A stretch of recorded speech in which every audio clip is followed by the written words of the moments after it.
Merci François pour ta présentation et merci Xavier pour l'organisation de cette journée et pour ton invitation. Donc, je vais vous parler de la question de la hantise, puisque depuis une trentaine d'années, cette question ainsi que la figure du spectre s'impose dans les sciences humaines et dans les pratiques artistiques, à tel point que l'on a pu parler en certaines occasions de tournant spectral. En effet, c'est avec Spectre de Marx en 1993 que Jacques Derrida transforme le fantôme en outil conceptuel. Pour lui, pour Derrida, le spectre se caractérise avant tout par une temporalité singulière, puisque c'est le passé qui revient hanter le présent, tout en échappant à la présence pleine. Cette modalité de l'entre-deux, entre apparition et disparition, entre mémoire et effacement, c'est ce qu'il nomme la hantologie, un néologisme forgé à partir de hantise et ontologie. Donc il ne va pas s'agir ici de projeter artificiellement un concept conçu par un philosophe sur des pratiques artistiques, mais plutôt d'observer comment certaines œuvres amorcent une nouvelle manière de raconter l'histoire que l'on pourrait qualifier de spectrale. Dans l'art contemporain, cette question de la hantise, elle émerge comme réponse à une crise du récit, à une crise du récit d'histoire. En effet, comment raconter après l'effondrement des grands récits ? Comment faire récit dans un monde fragmenté où les temporalités et les perspectives se télescopent.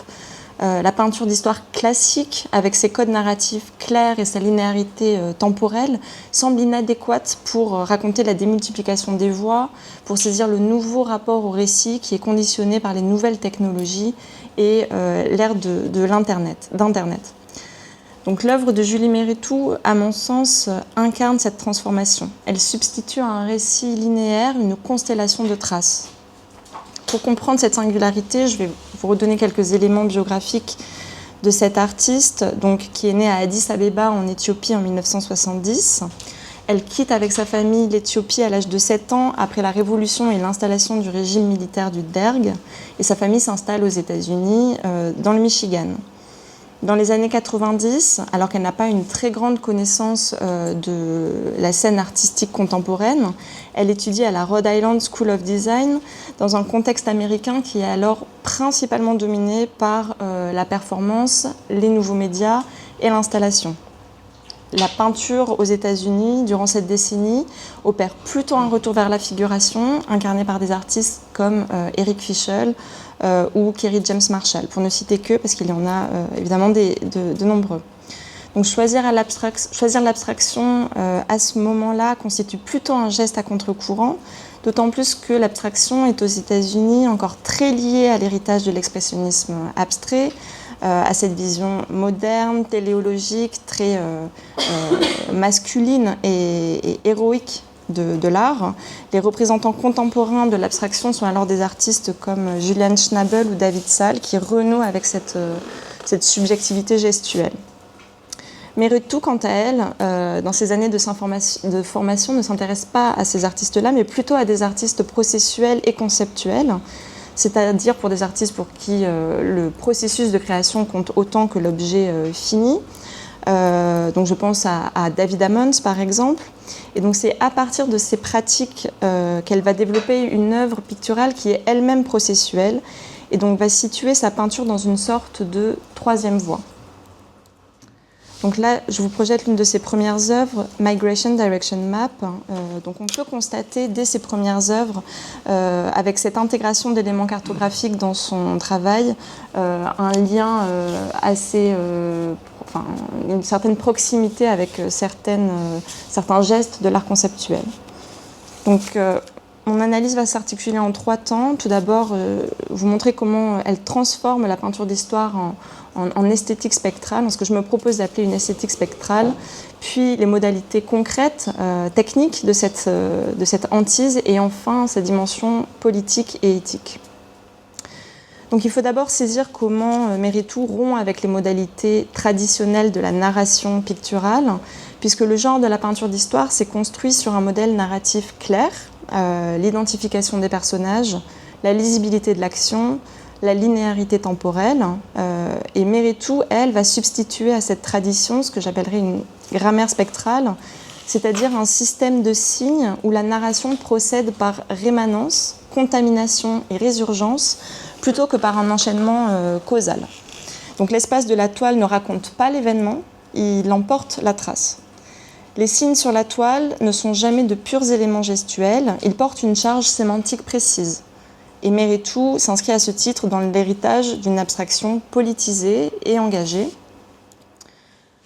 Donc ici, je vous projette Rise of the New Suprematist, qui explicite d'une certaine manière cet engagement, puisque l'œuvre dialogue avec les avant-gardes russes, principalement ici le suprématisme de Malevitch, ce mouvement qui prônait l'abstraction géométrique pure comme art révolutionnaire.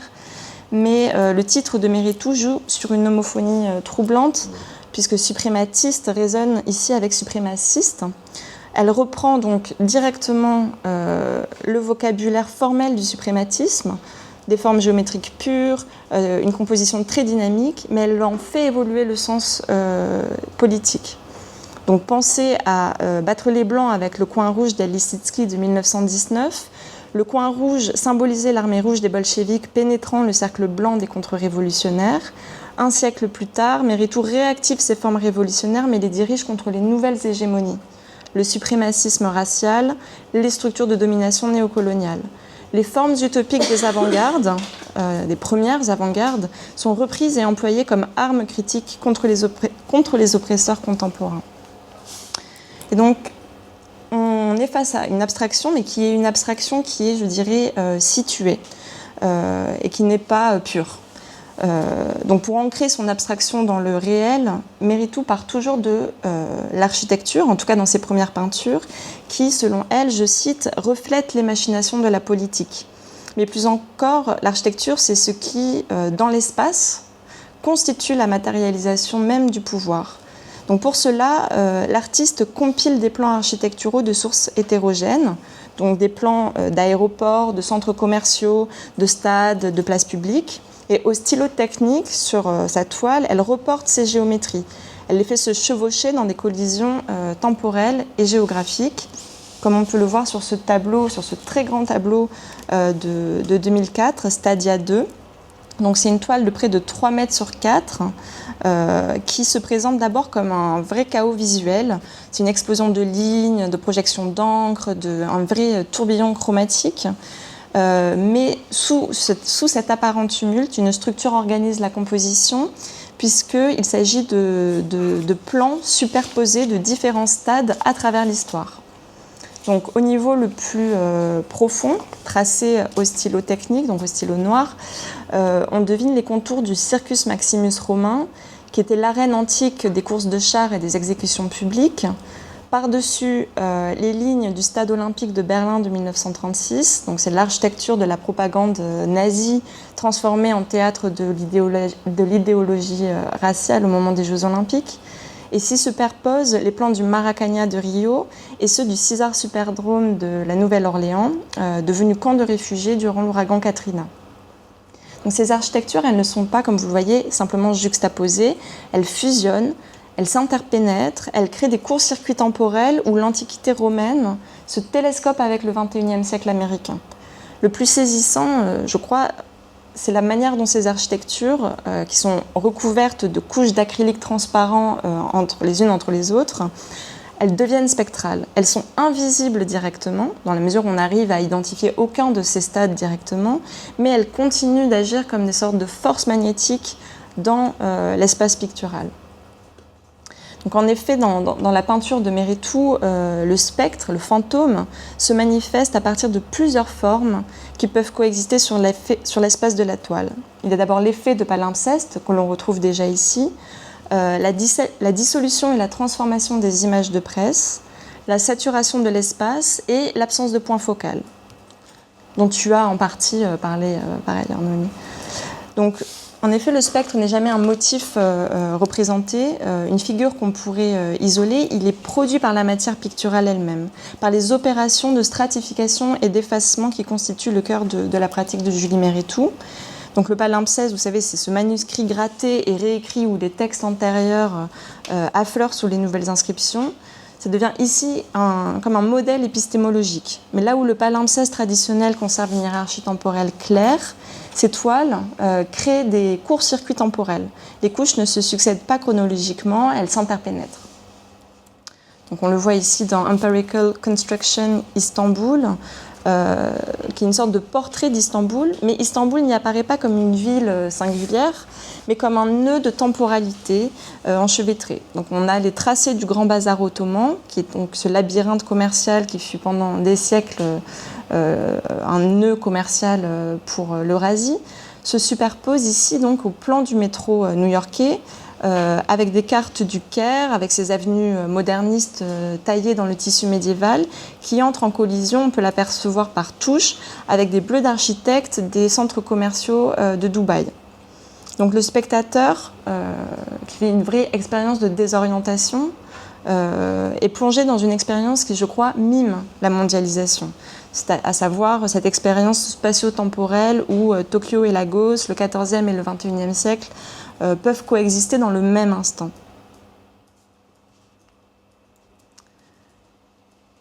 Avec Hineni, qui est donc une œuvre de 2004, on rentre dans un moment où Julie Méritou va intégrer dans son travail des photographies de presse. Elle va les intégrer non par simple collage, mais elle va faire subir à ces photographies tout un processus de transformation qui rend ces photographies méconnaissables, tout en préservant ce qu'elle qualifie d'ADN émotionnel de ces images.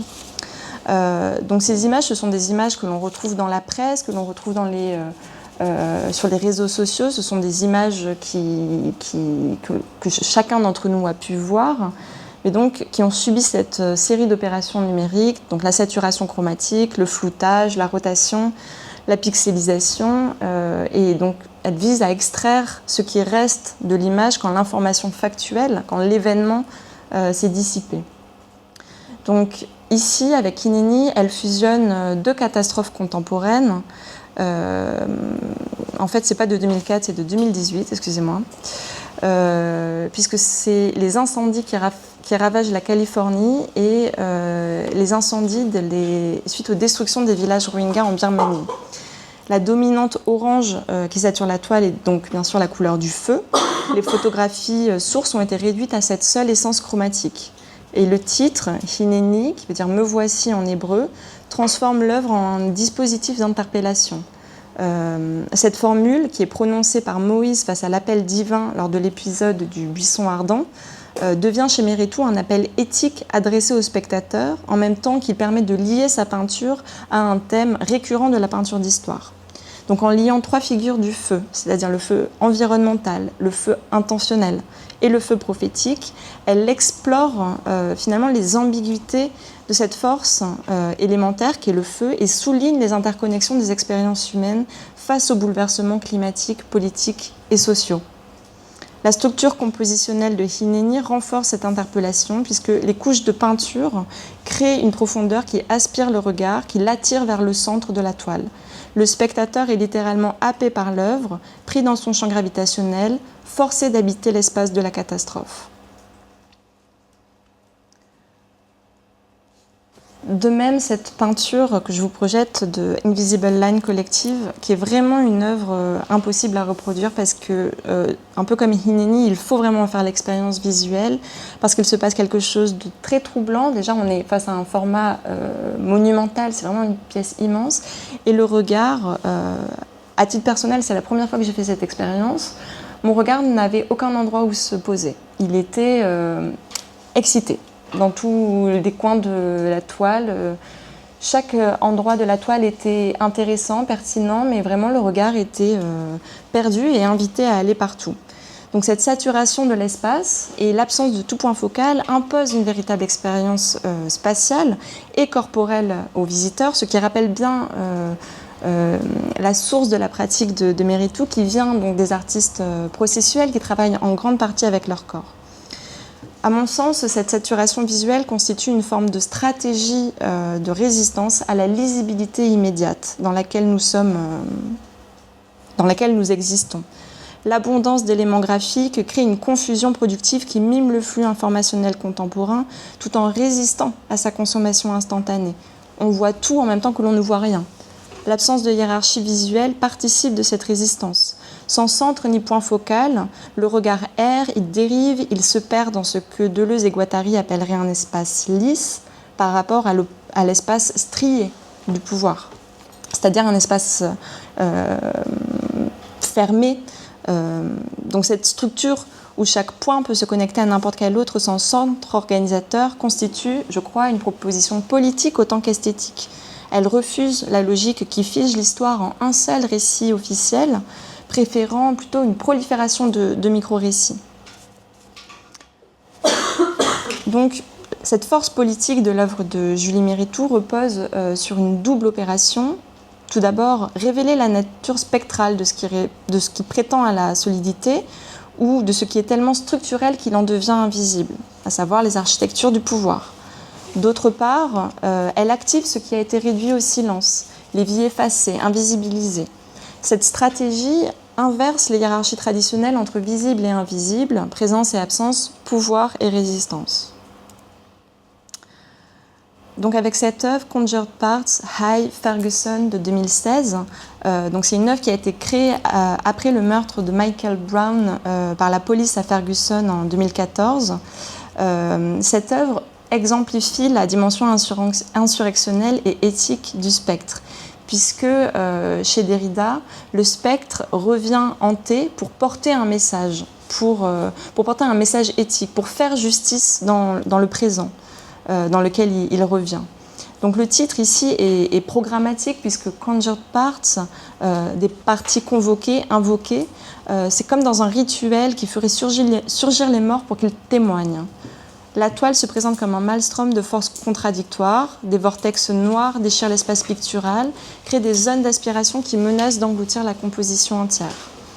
La dimension la plus radicale de l'œuvre réside dans son refus de toute pacification mémorielle. Le spectre de Michael Brown ne demande pas à être pleuré, il exige, il perturbe, il déstabilise. Ici, si on regarde bien cette toile, on a l'impression que l'on voit autant que l'on est vu. Les tourbillons qui traversent la toile créent une instabilité visuelle qui empêche toute contemplation apaisée. Ici, la hantise est un processus actif par lequel ce qui a été réprimé fait retour pour déranger l'ordre établi. Donc, je termine avec une dernière série, Grey Area, et une œuvre plus particulièrement. Donc, c'est une série d'œuvres qui a été créée immédiatement après l'effondrement de Lehman Brothers en 2008. Et constitue, à mon sens, une analyse visuelle de cet aspect spectral du pouvoir. Pour bien comprendre cette œuvre, il faut rappeler que chez Marx, déjà, l'argent possède une nature fondamentalement spectrale, une abstraction qui n'a aucune existence matérielle propre, mais qui, pourtant, gouverne le monde réel. L'argent est spectral parce qu'il est pure représentation, et pourtant, il détermine concrètement nos vies. Les structures financières contemporaines poussent cette logique spectrale à son paroxysme, puisque ce sont des flux immatériels, des algorithmes, des produits dérivés qui n'ont plus aucun ancrage dans la production réelle, mais qui peuvent néanmoins provoquer des effondrements bien concrets. Méritou rend visible plastiquement cette nature spectrale de la finance. Elle trace d'abord méticuleusement les plans des grands centres financiers, donc Wall Street, la City, ici on est à Berlin, mais intervient alors une opération qui vient troubler la reproduction de ces plans, l'usage systématique du masquage et du sablage. Elle recouvre certaines zones de rubans de masquage avant de projeter des couches successives de gris. Une fois les rubans retirés, elle revient avec une sableuse industrielle pour éroder sélectivement ces zones. Le sablage arrache physiquement des particules de peinture et donc les gratte-ciels apparaissent comme rongés de l'intérieur. Leurs contours se dissolvent dans le gris ambiant. Et cette technique n'est pas métaphorique, mais elle est plutôt, je crois, indicielle dans le sens où elle inscrit matériellement dans la toile le processus même du capital financier. Donc, pour terminer, j'aimerais souligner que la pratique de Julie Méritou, je crois, nous montre que l'abstraction n'est pas nécessairement formaliste, apolitique ou même étrangère à la narration. Au contraire, elle peut être un vrai mode d'engagement avec le réel qui, en refusant l'illustration directe, atteint une vérité, une certaine forme de vérité sur notre condition historique, une vérité qui passe par l'affect, par la sensation, par la hantise plutôt que par la représentation mimétique. Cette pratique oppose une résistance à toute monumentalisation de l'histoire, donnant forme plastique à la pluralité des voix et des temporalités qui composent notre présent. Je vous remercie.